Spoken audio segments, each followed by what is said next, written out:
Sinabi ni Vice President Sara Duterte na sigurado siyang hindi siya madadamay sa flood control scandal na kasalukuyang iniimbestigahan ng gobyerno. Ayon sa kanya, walang flood control projects ang Office of the Vice President, OVP, o ang Department of Education, DepEd, noong siya pa ang kalihim, kaya't imposible umanong may pasok ang kanyang pangalan sa isyu. Dagdag pa niya, mismong mga contractor at dating DPWH secretary na ang nagsabing wala siyang anumang proyekto o koneksyon sa ahensya.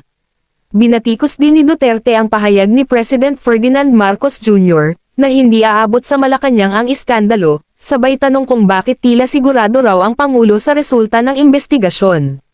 Para kay VP Sara, posibleng ginagamit lamang ang isyu para suruan siya sa politika, lalo na't kilala siyang kaalyado ng dating Pangulong Rodrigo Duterte at ni Senador Bongo.